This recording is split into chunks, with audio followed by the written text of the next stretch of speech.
I want to start today's video with a little bit of a thank you, actually, for just how much support and not for anything specific, but just January of this year. I know a lot of people usually talk about, especially in the YouTube space, talk about how January is just a bit of a blur month, and it just drags on, especially in the YouTube space. Videos just don't do well, or if you're getting brand deals, those sponsors usually pay less in the Burr and Airy months. I have had, I think, one of the best months I've had on this channel during January. The sub count, we're edging ever closer to 1,100. I think to the point where I feel like we're going to make it. We're definitely making it by the end of this month. By the end of February, 28 days, hopefully we're gonna have 1.1k. But that's beside the point. You know, videos are just getting more views. It used to be a case of reaching 100 views would be the anomaly. Now it's the anomaly where we're not reaching that.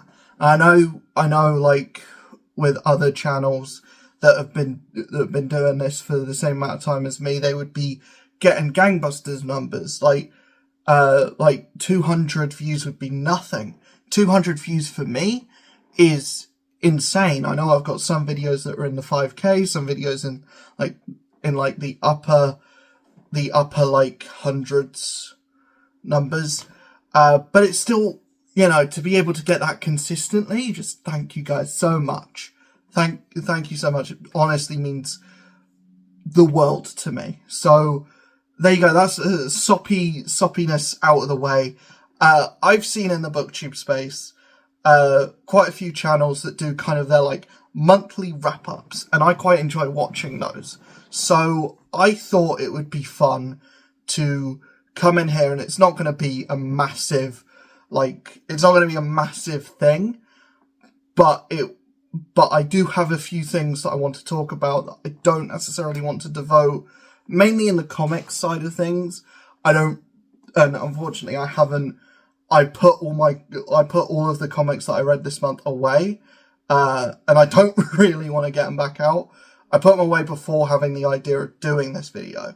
But for next month, I will keep all of the comics that I read out so that I have them as a visual aid for this video that I do next month. If this video does well, if it doesn't, I might still do it anyway.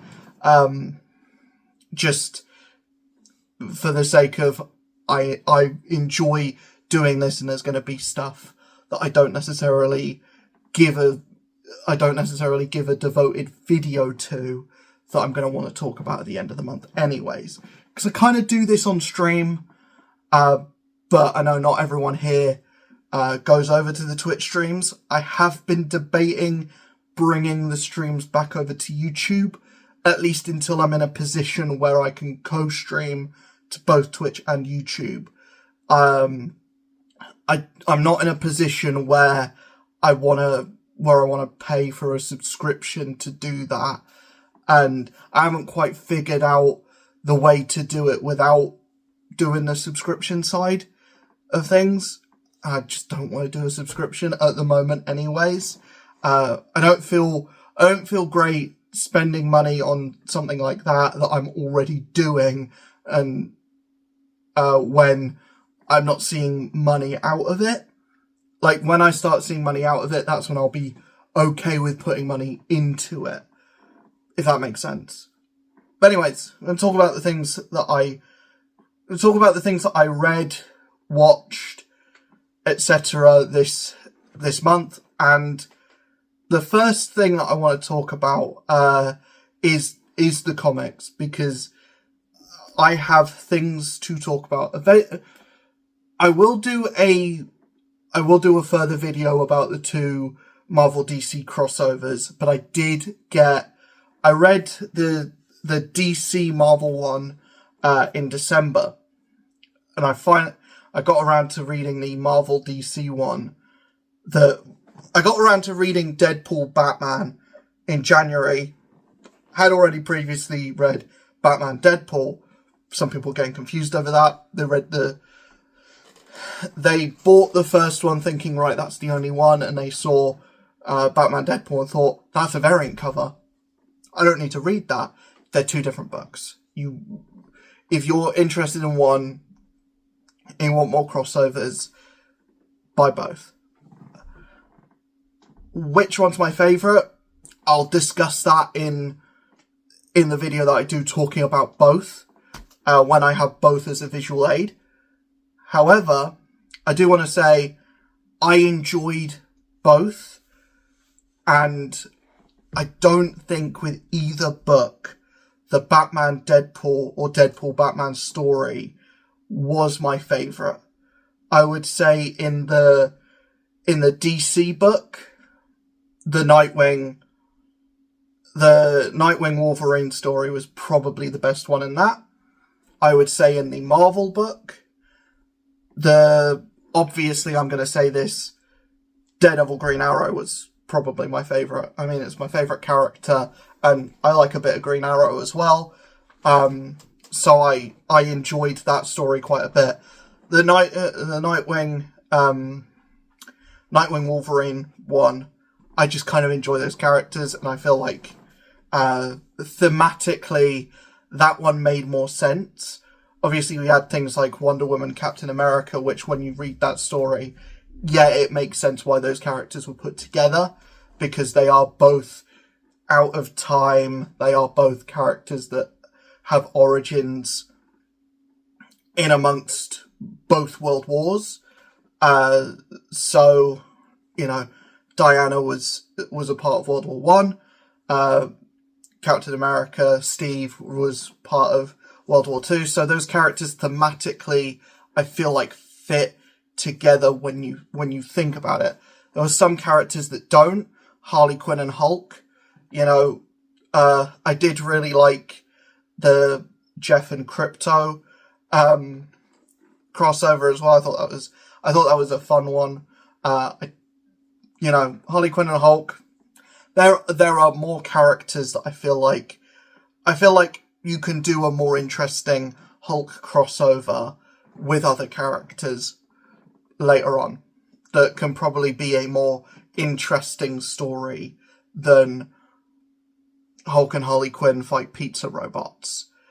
It's fun. Again, all of these Marvel DC crossovers are a freaking miracle that they exist, and you should 100% support them all.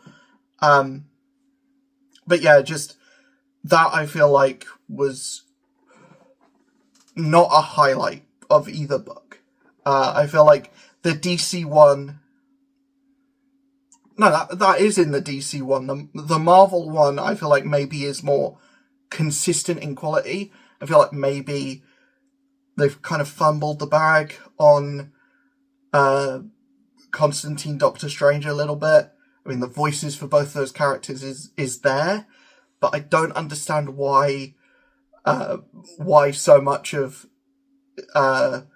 I feel like Constantine, Doctor Strange was just an excuse to have as many pair-ups as possible, because you kind of have like Mephisto and the guy who I cannot remember the name of for the life of me, and you have like Ghost Rider and Swamp Thing meeting up as well. But yeah, I thought both the books were a lot of fun, and again, freaking miracle that they exist. I did also read, I'm keeping up with Superman. I think when this current run of Superman is done, which hopefully it will keep going strong for at least 30 more issues. We're approaching issue 35.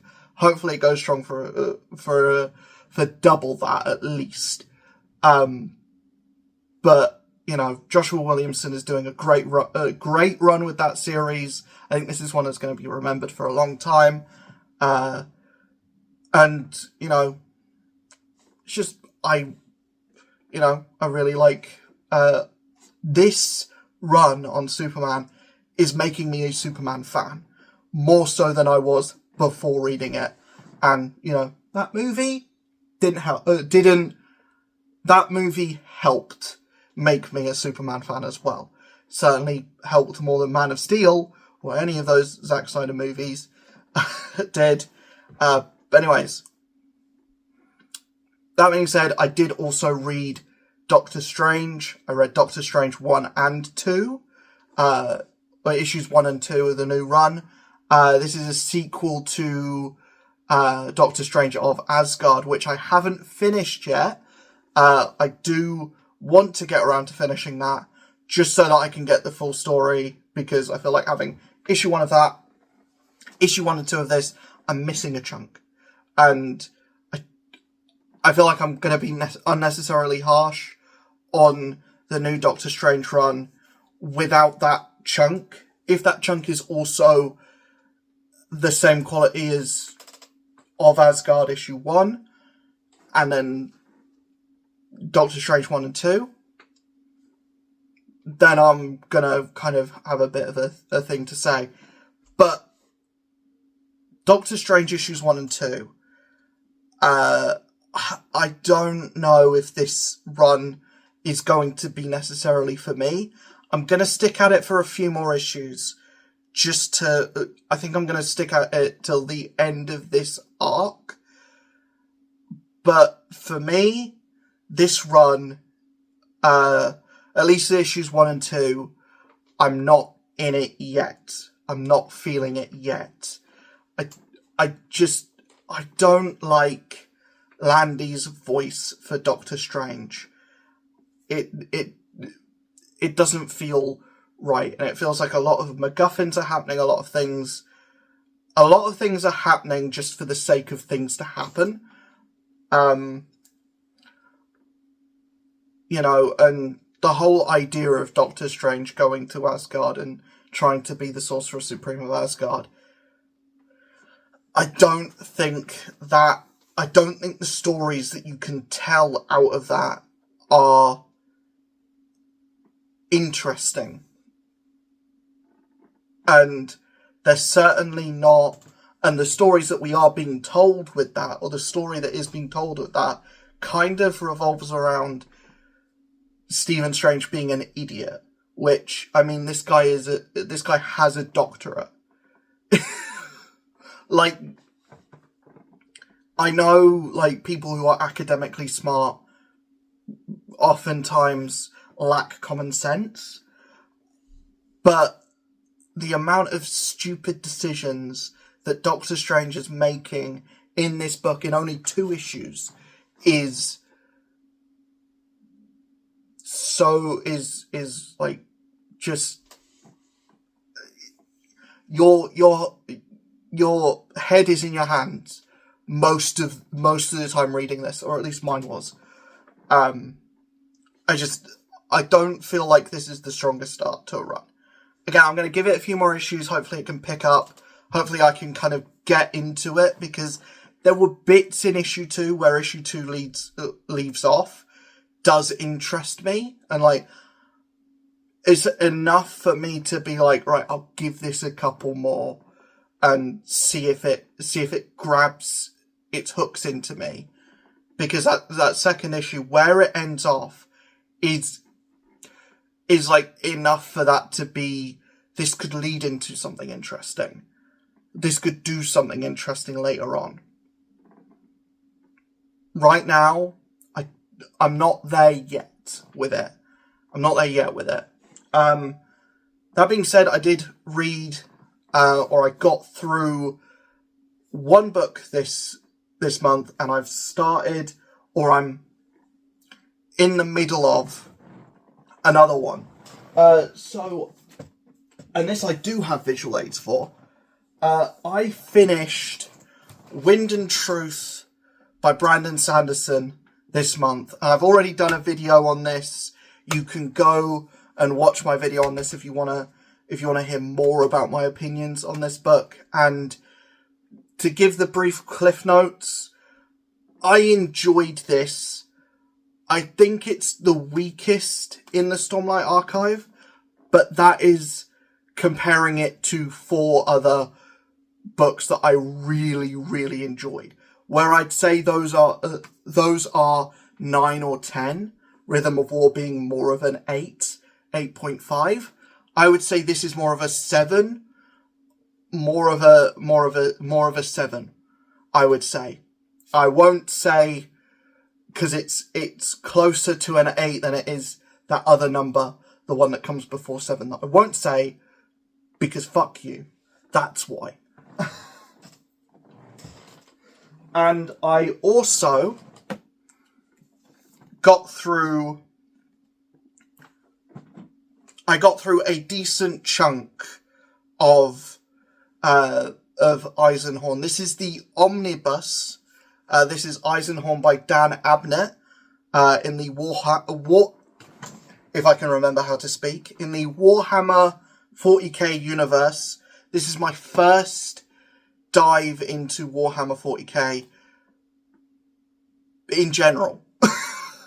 I did stream Warhammer 40k Bolt Gun at the end of last year when I started reading this. But this month I got through Malleus, which is the second book. I did read, because this has all 4 books and a few short stories in it as well. I got through Malleus and the short story after that. I got through Xenos in December. I will be doing a video on this when I finish the whole thing, which shouldn't be too much longer, should be probably middle of this month. But what I will say is I feel like I'm enjoying it. And it's interesting reading it's essentially reading a book version of a graphic novel, which a graphic novel is a book anyway, but because it's a collection of comic books. But it's like reading a book version of a trade, where you've got a collection of issues in one larger volume, basically. That is what this is essentially. It's just a collection of the Eisenhorn trilogy, with a book that came out like 13 years after. Book that came out 13 years later, which is still connected. I think it's still about Grieger Eisenhorn, and a few short stories in there as well. So it's kind of that kind of experience. I am finding it a little bit repetitive because of that, though. And I'm also finding that there's a lot of action in it. And what I mean by that is it doesn't feel action-packed necessarily, as it feels a bit more like you're being crushed under a weight of action sequences, and they all kind of blur into one. I felt that more so with Xenos. Malleus, I found it less so. And I think where we start off with Hereticus, I will also say the language in Warhammer 40k, the language that's used, I don't mean swearing, but the overall the language in its own, like, built up language is just silly. It's just like silly. Sorry, my timer went off. I'm gonna have to wrap up the video soon. The language that's used and some of the words that are made up for Warhammer in general, it's just a bit silly. It's just a bit silly, like Hereticus, Malleus, Xenos.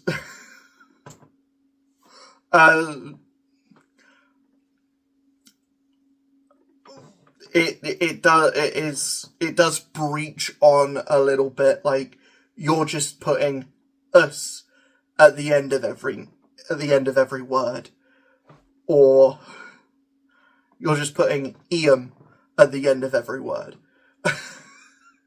Like, yeah, I just felt that reading it.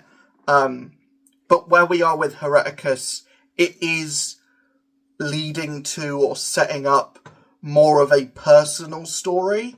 I don't know how much of the book is going to be that, because the previous two have had kind of like cold opens. The first three chapters have been dealing with cold open, and then we go into the bulk of the story after about chapter 4 or so. If that's what this book is doing as well, I don't know if I love that, because I prefer, or I like what's being set up with this kind of more personal story for Grieger Eisenhorn. I kind of want to live in that for a bit longer. I'm going to talk about more. I'm going to talk about that more in my devoted video to it. But where I'm feeling right now with that, I'm not enjoying it nearly as much as Stormlight Archive, but I'm enjoying it more than I thought I would. And I feel like the further I'm getting into the book, I'm enjoying it more and more. And I definitely want to check out more Warhammer 40k stuff in the future.